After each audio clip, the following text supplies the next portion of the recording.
So I'm making this video. I just got done getting something to eat over at the Burger King. I feel like I ate 10,000 calories, even though I just had, 3 burgers and fries? Like 2 small Whoppers and a large Whopper. So here is the deal. Here's what's going on. I can't find a place to live. And I've now spent $200 staying here for 2 nights. And I have running out of money completely. And so since I'm being sabotaged, all roads seem to be leading me to, I need to get the hell out of here. Book a flight somewhere.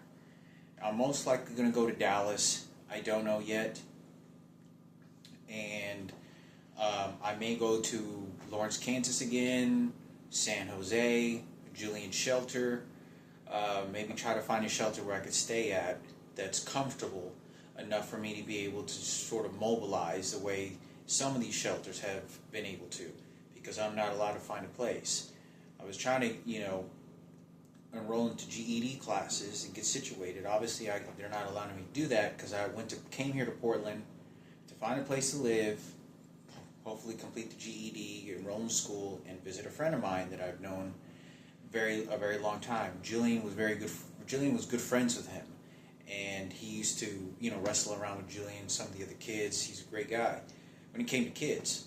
So I don't know what the deal is. He's not really responding or answering, although he told me it's like when I was going to come by and visit. So anyway, regardless, I have to leave. So I don't know yet where I'm going to go, but it's most likely I'm going to have to sleep outside and go homeless because I have no money basically to pay for rent. It's getting cold, and I get paid monthly. So by the time I move and pay for the flight, I won't have enough money for rent, just enough for food, so I have to sleep outside or find a shelter. They're depleting the hell out of my fucking money. So, I don't know, I may go back to Dallas and be homeless out there. I know it's probably just now getting to the temperatures are kind of cold. And then I may go to San Jose, just depending. I have, like $1,200 in my bank account, and I still have a deposit waiting of Expedia that's waiting to get to my account, which is like $130. So $140. So I should have about $1,300 if that deposit goes through. So right now I'm focusing on about $1,200, and I got to figure out with food. If I fly to California, San Jose, where Julian's shelter is, I don't know if they're going to have a shelter bed available, because I went there before and they didn't. I went there the second time and they didn't have a bed available. And that shelter is like kind of outside. Like they don't have air conditioning. Like when it's freezing cold outside, it's cold in the shelter. Like it's just as cold it is inside the shelter as it is outside. There's no humidity controlled, nothing. They just have these fans on the ceiling. That's it. But I don't even know. When I get there, most likely they're not going to have a place, because I went there the second time. They're not. So Lawrence, Kansas is another option, or I could just go to a totally random place I don't know. But the flight tickets are very expensive. The flight tickets, if I were to book today to get to Dallas, it's $161 plus tax. So I'm looking at $200 just one-way ticket to Dallas, Texas by tomorrow, because I can't spend any money here. I don't know if they're any cheaper. So they're obviously controlling the flight tickets on Expedia and Frontier, because Frontier is supposed to be the cheapest, and they're still charging $300 for a flight ticket for tomorrow. But I really don't know. I'm going to have to choose over the next probably about 9 or 10 o'clock tonight. I'm going to make a decision. My opinion is probably going to be Dallas, because I really don't have much of a choice. So, but there's a chance I go back to Lawrence, Kansas. At least I have, have a mailbox there, and the shelter that's only at night. But at the shelter, you have to get up at 6 in the morning. At least that shelter does. They do now, and I don't even know what their conditions are when you get there. And it's just very hard when you live in shelters because, especially in the environment that I live in, they're always wanting to persecute me, do disgusting things, beating me with electronic devices. So it becomes nearly impossible to take care of yourself. Like, you just get thrown in a pit of fucking mud, shit, and then that's where you just filth because you can't. It's hard to be able to get a job where you go to work and then try to get rest because they'll send people or they'll start saying things about my mother or whatever it is that they want to fight for Kenneth at the radio station, or for the blacks or the whites, for Ken Cooper. It's just a big race war. Or saying things about my sister, my biological sister. So, depending, I don't know, I go to a big city like San Jose, a lot of threat. A lot of people have access to me. I go to Lawrence, Kansas, not so many, but, it's kind of hard living conditions. Go to Dallas, Texas, that's one of the most hardest living conditions you can imagine, because not just this homeless shelter, but the environment, under bridges, all that shit. So, finding a place to sleep with a backpack, having the police be called on me because I'm sleeping behind a warehouse and it's private property and they tell me all this garbage bullshit, and then I have to get up at 2 or 3 o'clock in the fucking morning, then they start making me take a shit at 6 o'clock in the morning by pressing the electronic device. I gotta look for a gas station. I gotta pray and hope that they don't press the electronic device on me at any given situation where I'm literally just going to start dropping loads of feces and shit out of my ass with my clothes on. And I won't have, access to go to a washer, and then I got to go to a washer with full of feces. Wash my feces out. I mean, they do disgusting shit like that to me. And they've done that kind of shit like that to me before. The guy that was living below me downstairs, when I was living over in Vermont, in St. Albans, Vermont, that old man, he was actually stalking me and over at the homeless shelter in Lawrence, Kansas, and that's where my sister was working. So, like I said, and that individual, and it was some other individual where they had me sit on somebody else's feces on the toilet. They were doing some of the most disgusting things you could ever, literally just shitting all over the toilet seat, just smearing it all over the fucking place. And it's to just confine me, disgust me. But like I said, electronic devices aren't going to stop. I'm kind of just trying to think, well, if I have to sleep outside, because I've slept outside in the rain like this easily. Not easily, but under bridges for fucking 7 or 8 months. And all I'm doing is, I was trying to stop smoking, but I end up chain smoking, and then I can't eat healthy, and then, Subway food, and so I may go to Lawrence, Kansas, because I do know the familiar college campuses and whatnot, and I don't know if they have a GED campus, which if I'm still trying to earn my GED, what better place than try to earn my GED where my father who raised me, Raymond Palomo, went to college. I finished my GED in Lawrence, Kansas. That's where I got my degree certificate. Not a degree, but certificate. My diploma. Or I could go back to Dallas. But the things that become so difficult in Dallas is the hostility of people. Because that's so much of the primary situation is I have to focus on myself. No matter what, even though I just got done speaking to my brother, if that was... Hopefully, God, that wasn't even a recording device or electronic. It was just a machine, and he really is in a nursing home. I don't know, but I talked to him for a minute. So, regardless, any that fame and all that attention that's always going to be there. That's all out the window. That's all garbage shit. It's just at this point, getting justice, trying to protect my mother's life, my life, and what the President of the United States has been persecuting against my mother.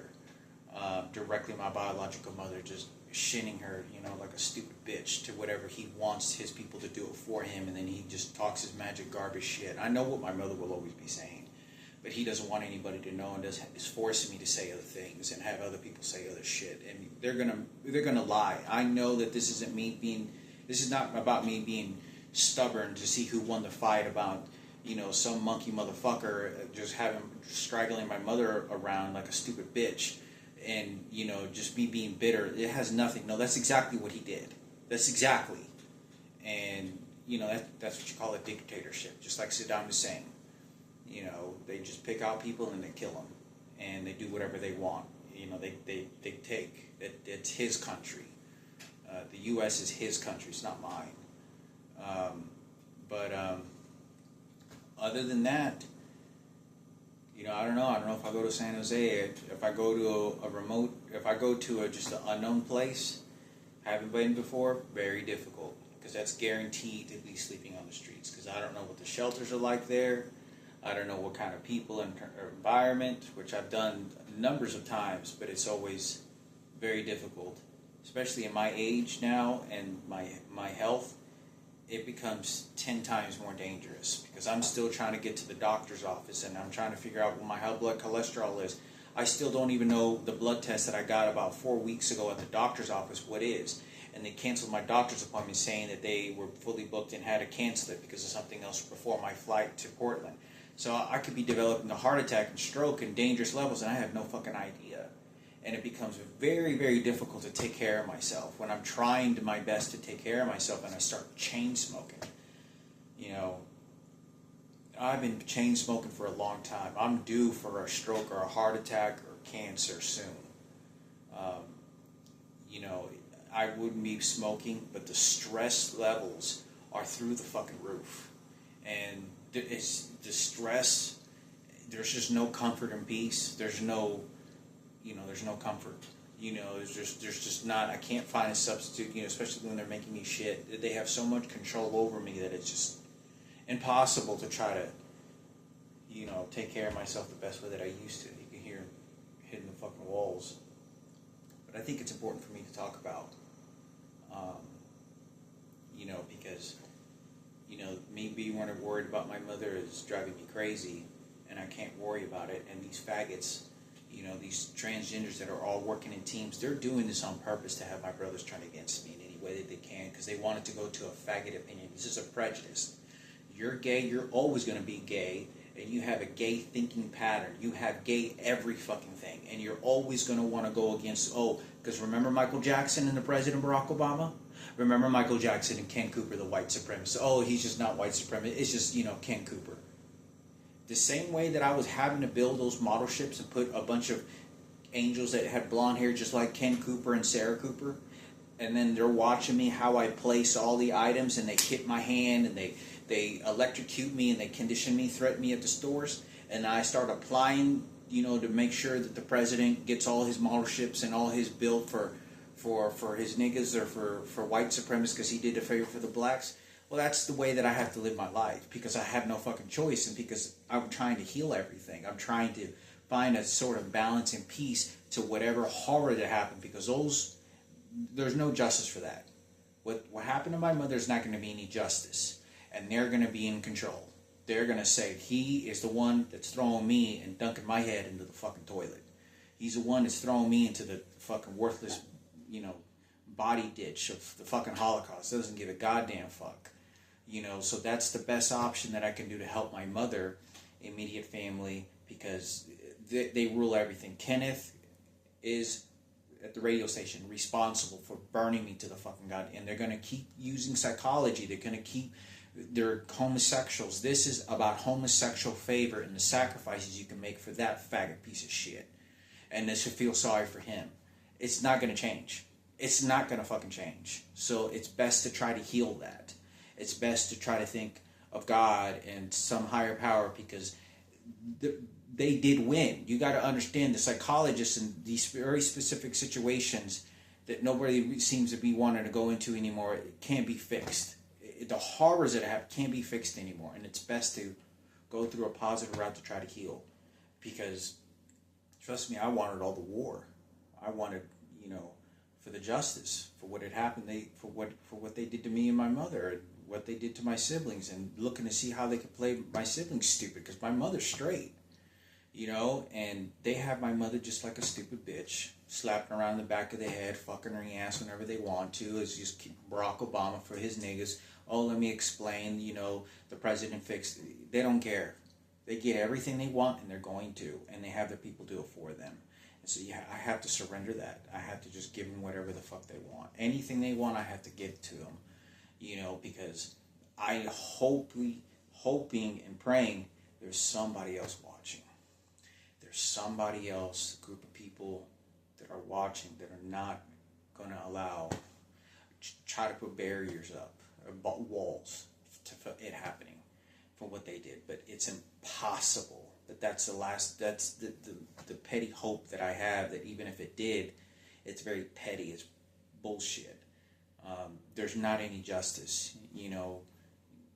We all know about the songs that get placed on the internet about mothers, Tupac, Boyz II Men, all the great singers in R&B.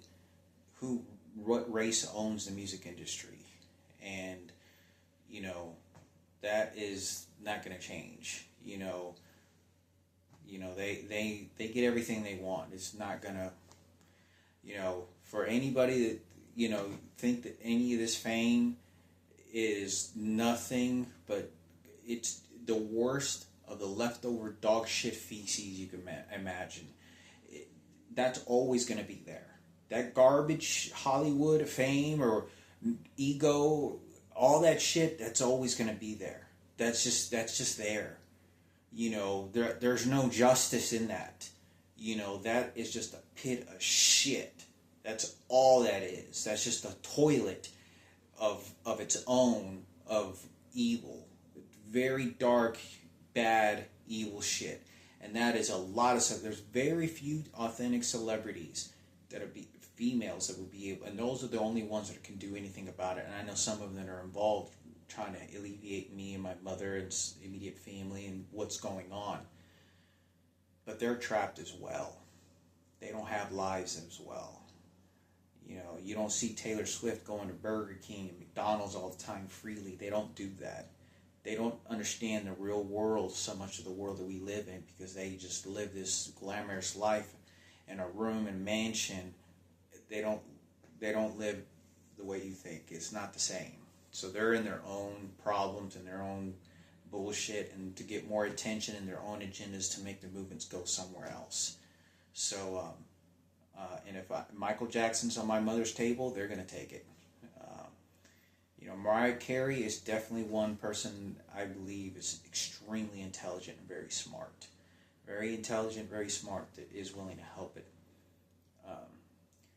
It's best not to focus much on that, because it's gone. Whatever it is, the president, Barack, they knew exactly for the prejudice movement that's going in both different directions, and burning the time off, because at the end of the day, it's my time that got burned off. I didn't enjoy it. I didn't enjoy any of it. And they took my life. They took my money. They took my mother. They took the horrors and made it about whatever they wanted to do. No one in history, has ever been successful in turning large amounts of people against the president, and continue doing that. How many times George Bush has been threatened and people said they were going to come kill him? He's got more threats, more people hate him than anyone, and anyone I've ever known that's in political power. And nothing. 30 years down the road, 20 years, laughing, joking, killed 150 people on death row, laughing and joking, putting his kids on TV, don't give a fuck. Make excuses, that's their country, not mine. They say what goes and who gets a piece of candy and who doesn't, and who they kill and what they make look like an accident. But that's just theirs. That's all theirs. I don't vote. I do not vote or will ever vote. That's just all theirs. So, but as far as me, figure out where I don't know. I have no idea. I gotta Google and find out. But I know if I get stranded, harsh conditions will probably make me leave. I may go to Alaska. Maybe go those freezing temperatures. Maybe go live at the rescue gospel mission again. I don't know. But it's very hard. And I'm trying to earn my GED. I'm trying to get a job. I may have to drop out of this GED efforts for a good 6 months or 8 months from now. For the next 8 months, 6 months, to make sure I just work and earn some money, find some stability, because there's nothing right now. It's very hard to save money.